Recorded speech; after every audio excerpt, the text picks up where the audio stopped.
오늘 우리가 읽은 마태복음 21장은 각종 논쟁과 순환 예언을 기록하고 있는 마태복음의 제5부의 세 번째 장인데 6문단으로 나눌 수가 있습니다. 11절까지는 예수 그리스도의 예루살렘 입성에 관한 기록이고 12절에서 17절은 예수 그리스도의 성전 정화 사건에 대해서, 18절로 22절은 열매 없는 무화과나무 저주 사건에 대해서, 23절에서 27절은 성전에서 일어난 유대 종교 지도자들과의 권위 논쟁을, 28절에서 32절은 유대 종교자들을 향한 두 아들의 비유를, 마지막으로 46절까지는 유대 종교 지도자를 향한 포도원 주인과 악한 농부들의 비유에 대해서 말씀하시고 있습니다.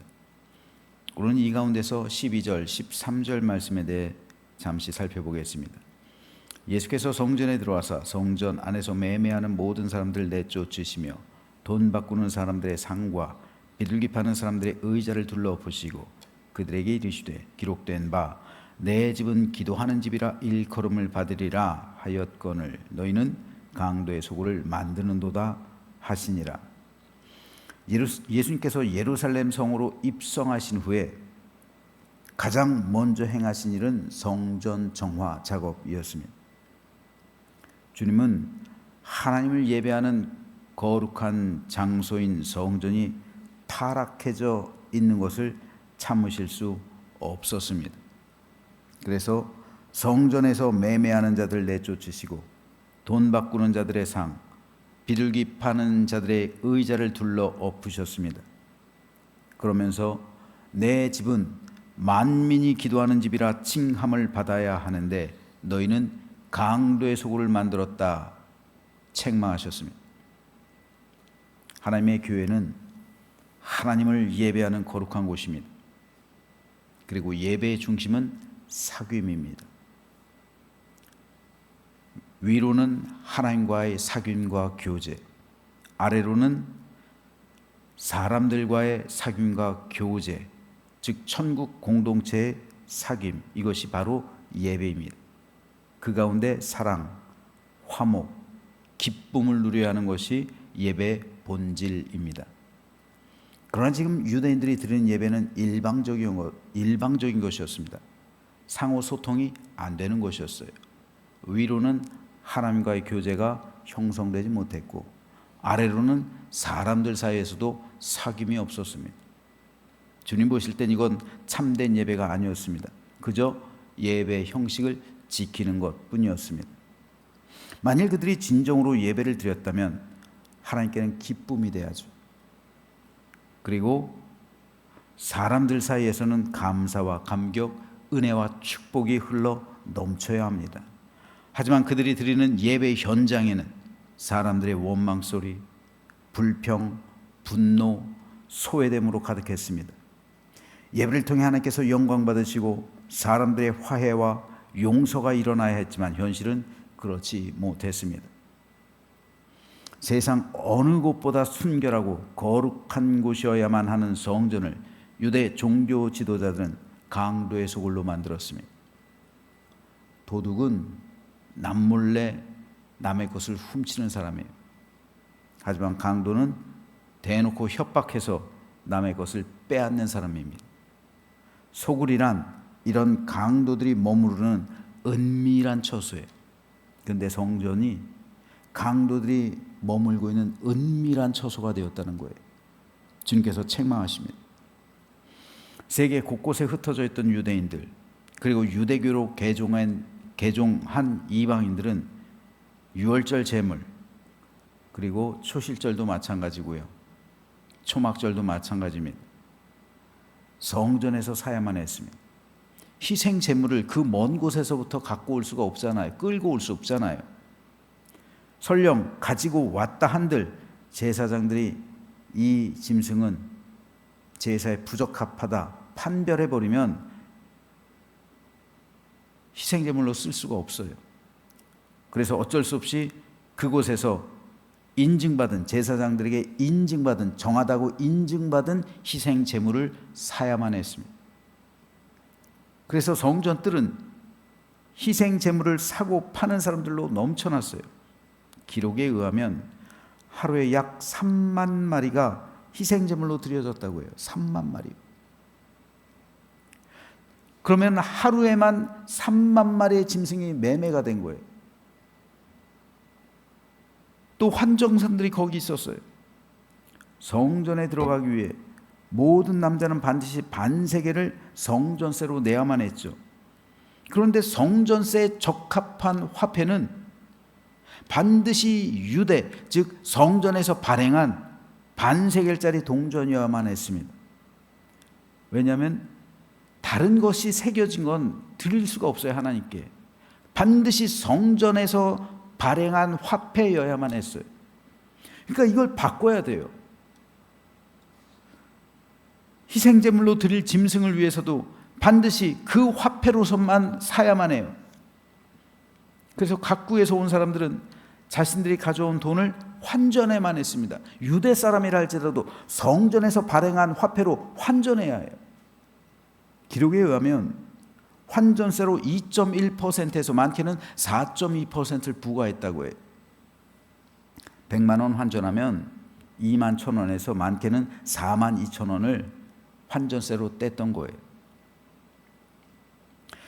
그런데 원래부터 성전에 시장이 형성되어 있던 게 아니에요.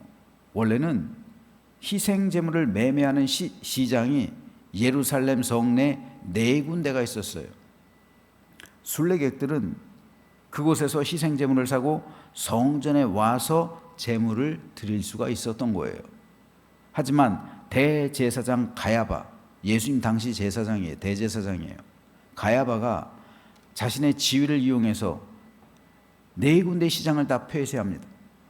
그리고 성전 뜰에서만 매매하도록 강제했어요. 그 성전뜰이 바로 성전에서 가장 큰 면적을 차지하고 있었던 이방인의 뜰입니다. 이방인의 뜰이란 유대교로 개종을 했는데 정식 유대 교도가 되기 위해선 할례를 받아야 돼요. 할례를 받지 않으면 유대교인이 아니에요. 그래서 아직 할례를 받지 않아서 정식 유대교인으로 인정받지 못한 이방인들, 하나님을 믿고는 있는데 아직 할례 받지 않은 이방인들이 하나님을 예배하는 곳이 바로 이방인의 뜰이에요. 이방인의 뜰이 성전에서 가장 큰 면적을 차지하고 있습니다.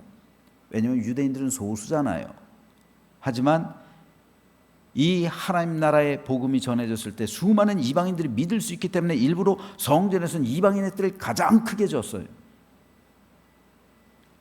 성경에서는 이런 사람들을 가리켜 경건한 이방인들이라고 말합니다. 바울이 경건한 이방인들에게로 향하노라 라고 말한 게 바로 이 경건한 이방인들, 즉 회당 안에 있는 경건한 이방인들. 경건한 이방인들은 회당에서도 저 가에 앉을 수 있는 것, 아니면 2층이나 이 앞으로 향하는 데는 이 저를 여러분이 회중석에 앉았는데 여긴 유대인들만 앉을 수가 있는 거예요. 이방인들은 저기 왼쪽에 이렇게 좌우 아니면 2층 이렇게 앉을 수가 있는 거예요. 하지만 이 이방인의 뜰에 이방인들과 함께 예배를 드리는 부류가 있었는데 바로 세리들 그리고 장애인들입니다. 이들 역시 이방인의 뜰에서 하나님을 예배해야만 하는 소외되었던 사람들이었습니다. 그런데 대제사장이 자기의 이권을 위해서 그 이방인의 뜰을 권리금을 받아요. 장사하는 사람들에게 세를 줘요. 그리고 그들에게서 권리금을 받고 있는 거예요. 당시 대제사장들은 임명직이었죠. 이 복음서에 보면은 대제사장들이라고 나와요. 왜 그럴까요? 대제사장이 한둘이 아니었다는 거죠. 여러 명이 있었다는 거예요. 대제사장은 여러분 종신직이에요. 그래서 왕처럼 대제사장이 죽어야 후임 대제사장이 세습되는 거예요. 그런데 임명되었기 때문에 총독의 마음에 들지 않으면 갈아요. 그리고 기간을 줘요. 몇 년. 그러니까 여러 명 생기는 거예요. 생존에 있는데도 몇 사람 있는데도 그렇게 되는 거예요. 그러니까 정치 라인을 타죠. 거금의 돈을 주죠. 대제사장직을 사는 거예요. 이렇게 임명직이 되다 보니까 자기가 엄청난 거액으로 대제사장직을 임명받았잖아요. 정치 헌금을 하고. 그러니까 자기가 임명된 그 기간 동안 그 돈을 회수하는 거예요. 그래서 생각해낸 것이 예루살렘에 있던 4군데 시장을 폐쇄하고 성전에서 가장 큰 면적을 차지하고 있는 이방인의 뜰에 시장을 합해 놓는 거예요. 그리고 그 상인들한테 엄청난 권리금을 받고 있는 거예요. 그리고 그 돈을 받아서 제사장들과 헤롯 당원들과 더불어 나눠 먹은 거예요. 이게 제도적인 타락이에요. 더군다나 12절에는 비둘기 파는 자들이 언급되어 있습니다. 비둘기는 가난한 사람들이 사용하는 희생제물이에요. 가난한 사람들까지 수탈 대상이 되었던 거예요. 이 사실에 주님은 분노하십니다. 이에 주님은 성전 안에서 매매하는 자들을 내쫓으시죠. 돈 바꾸는 자들의 상을 뒤엎으셨습니다. 이것은 이 땅에 왕으로 오신 주님께서 대제사장의 직위를 폐하신 거예요. 이러한 성전이라면 폐쇄되는 것이 마땅하다 선언하신 겁니다. 그 결과 주님은 이 성전 돌 위에 돌 하나도 남지 않고 다 무너질 거다 심판을 선언하신 거예요. 성전의 주인은 하나님입니다. 그러므로 대제사장을 비롯한 성전을 섬기는 모든 사람은 다 주님의 종들이에요. 그런데 그런 종들이 자기 이익에 눈이 멀어 주님의 거룩한 성전을 더럽힌다면 그 종이 당연히 권리를 박탈당해야 하는 거죠. 주님께 징계받아야 마땅한 거예요. 내 집은 모든 민족들에게 기도하는 집이라 불려져야 하는데 너희가 강도의 소굴을 만들어서 하나님의 집을 폭력, 억압, 굴종, 원망, 분노가 가득한 곳이 되게 했다는 거예요. 기도하는 집이 뭡니까? 하나님과 만나는 집이잖아요. 하나님과 소통하는 집이잖아요.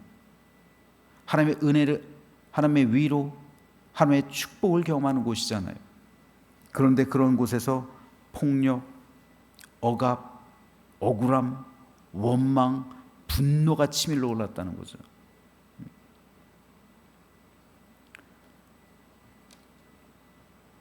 기도하는 집은 이 세상에 있지만 하늘에 속한 집입니다. 그런데 그 거룩한 집을 그들은 돈이라는 우상의 터전으로 만들어 버렸어요. 그래서 주님은 성전 정화 작업을 하셨습니다.